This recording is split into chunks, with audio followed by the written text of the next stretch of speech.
कामचोर देवरानी। एक बार की बात है, सुषमा अपने पूरे परिवार के साथ खुशी खुशी मोहन नगर में रहती थी। उसकी 2 बहुएं थी, पल्लवी और शिवानी। एक दिन दोनों बहुएं रसोई में काम कर रही होती है कि तभी उनकी सास सुषमा उन्हें बुलाती है। अरे बहू, जरा इधर तो आना। शिवानी, जरा जाकर देखना सासू माँ क्या कह रही हैं। दीदी आप ही देख लो ना जाकर, आपको भी तो सुनाई दे रहा है। अरे मैं आटा गूंद रही हूँ ना, तुम चली जाओ। हाँ तो मैं भी तो सब्जी काट रही हूँ ना दीदी। अरे बहू जल्दी आओ। ओफो, ये तो जाएगी नहीं। मैं ही जाकर देखती हूँ कि क्या करना है। पल्लवी सुषमा के कमरे में जाती है।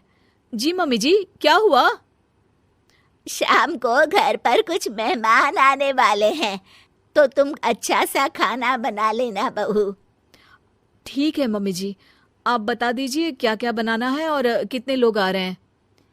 सुनील की मौसी जी और उनका पूरा परिवार आ रहा है। कुल मिलाकर 3 लोग और हमें मिलाकर हुए 9 लोग। तो अभी से ही तैयारी करना शुरू कर दो।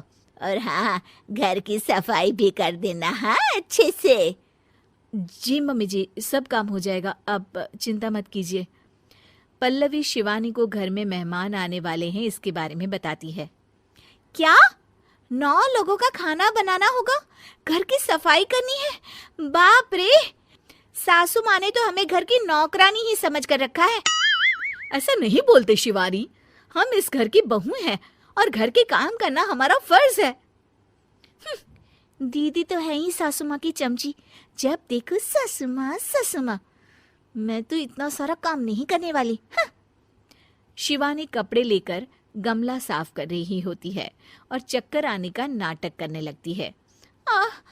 मेरा सर चकरा रहा है। तभी वहां पल्लवी और सासू माँ जाते हैं। अरे बहू, क्या हो गया तुम्हें? मम्मी जी, बहुत तेज सर में दर्द हो रहा है। तुम एक काम करो शिवानी, आराम कर लो। नहीं नहीं दीदी, घर में मेहमान आने वाले हैं, मुझे आपकी मदद करनी चाहिए।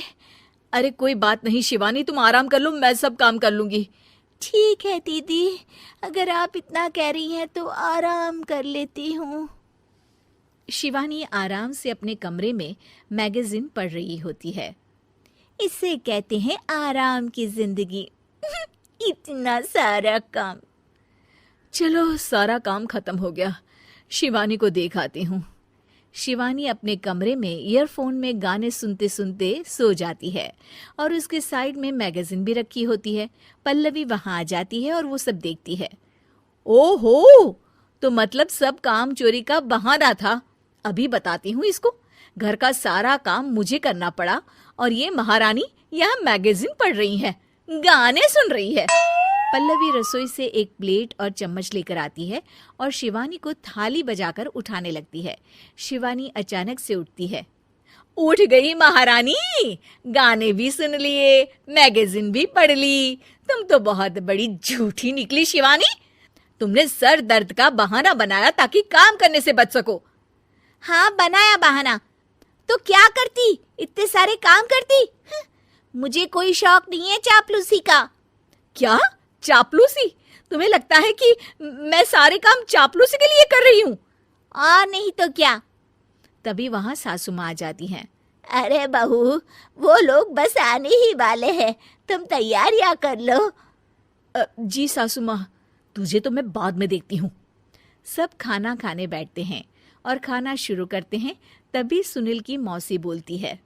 वाह भाई वाह, खाना तो बहुत ही अच्छा बना है सुषमा जी, एक एक चीज में क्या स्वाद है। ये सुनकर शिवानी मुंह बना लेती है। उसे अपनी जेठानी की इतनी तारीफ रास नहीं आती। आपकी बहुएं तो बहुत ही अच्छा खाना बनाती हैं। हाँ, बनाती तो दोनों ही अच्छा है, पर आज ना ये सारा खाना बड़ी बहू ने बनाया है। छोटी बहू की तबीयत ठीक नहीं थी, सो इसलिए। मानना पड़ेगा सुषमा जी, आपकी बड़ी बहू तो बहुत ही गुणवान है। पल्लवी की तारीफ सुनकर शिवानी को जलन होती है। पल्लवी ये सुनकर खुश हो जाती है और शिवानी की तरफ देखकर उसे चिढ़ाती है। कुछ देर बाद मेहमानों के जाने का वक्त हो जाता है। मौसी जी सबके लिए उपहार लाई होती है। वो सबको शगुन के पैसे देती हैं और अंत में पल्लवी के पास आती है। तुम्हारे लिए शगुन का लिफाफा तो है ही, पर बहू तुम्हें एक और उपहार भी मिलेगा इतना अच्छा खाना बनाने के लिए। मौसी अपने सोने के कंगन निकालकर पल्लवी को पहना देती है। ये लो, ये मेरे मनपसंद कंगन है, अब से ये तुम्हारे हुए। धन्यवाद मौसी जी। ये देखकर शिवानी तो पूरी तरह से जल जाती है और गुस्से से रसोई में चली जाती है। तभी वहां पल्लवी आ जाती है और उसे अपने कंगन दिखाने लगती है। देवरानी जी, अब आपका सर दर्द ठीक तो है ना? मुझे लगता है कि अब सर दर्द शुरू हो गया होगा आपका।